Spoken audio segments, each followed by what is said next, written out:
కార్తీక పురాణం 21వ అధ్యాయము పురంజయుడు కార్తీక ప్రభావం. ప్రసాద్ భరద్వాజ. అలా యుద్ధానికి సిద్ధమైన పురంజయుడికి కాంభోజాది భూపాలురకు భీకర యుద్ధం జరిగింది. ఆ యుద్ధంలో రథికులు రథికుడితో, అశ్వసైనికుడు అశ్వసైనికుడితో, గజ సైనికుడు గజ సైనికుడితో, పదాతులు పదాతి దళాలతో, మల్లులు మల్లయుద్ధ నిపుణులతో, ఖడ్గ, గద, బాణ, పరసు మొదలు ఆయుధాలు ధరించినవారు అవే ఆయుధాలు ధరించిన వారితో ధర్మబద్ధమైన యుద్ధం చేస్తున్నారు. ఒకరినొకరు ఢీకొంటూ, హూంకరించుకుంటూ, దిక్కులు దద్దరిల్లేలా సింహనాదాలు చేశారు.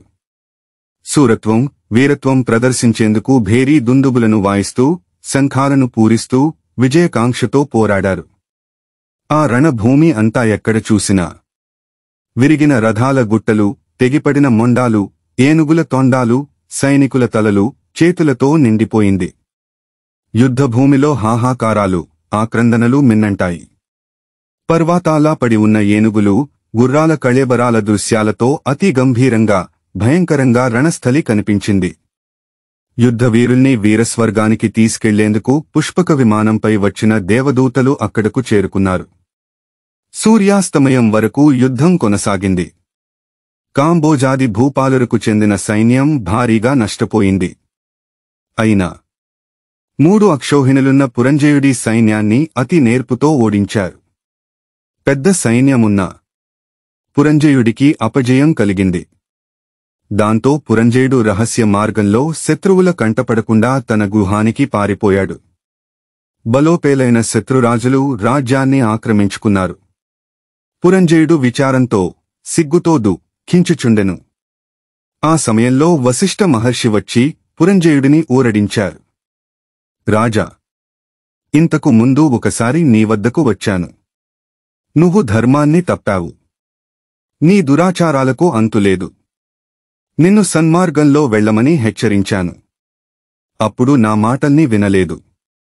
నీవు భగవంతుడిని సేవింపక అధర్మ ప్రవర్తుడవైనందునే ఈ యుద్ధంలో ఓడిపోయి రాజ్యాన్ని శత్రువులకు అప్పగించావు. ఇప్పటికైనా నా మాటలు విను. జయాపజయాలు దైవాధీనాలు. నీవు చింతతో కృంగిపోవడం మాని శత్రురాజులను యుద్ధంలో జయించి నీ రాజ్యం నీవు తిరిగి పొందాలని సంకల్పించు. ఇది కార్తీకమాసం. రేపు కృత్తికా నక్షత్రయుక్తంగా పౌర్ణమి ఉంది. కాబట్టి స్నాన, జపాది నిత్యకర్మలు ఆచరించి గుడికి వెళ్లి దేవుడి సన్నిధిలో దీపారాధన చేయి. భగవన్నామ స్మరణంతో నాట్యం చేయి. ఇంట్లో అర్చించినట్లయితే నీకు పుత్ర సంతతి కలుగుతుంది. అంతేకాదు, శ్రీమన్నారాయణుడిని సేవించడం వల్ల విష్ణుమూర్తి ప్రసన్నుడై నీ శత్రువులను దునిమాడేందుకు చక్రాయుధాన్ని ప్రసాదిస్తాడు. కాబట్టి రేపు అలా చేసినట్లయితే పోయిన నీ రాజ్యం తిరిగి పొందగలుగుతావు. నీవు అధర్మ ప్రవర్తనుడవై దుష్ట సహవాసాలు చేయడం వల్లే ఈ అపజయం కలిగింది. శ్రీహరిని మదిలో తలచి నేను చెప్పినట్లు చేయి అని ఉపదేశించాడు. ఇతి శ్రీస్కాంద పురాణాంతర్గత వశిష్ఠ ప్రోక్త కార్తీక మహత్యే ఏకవింశోధ్యాయ సమాప్తం.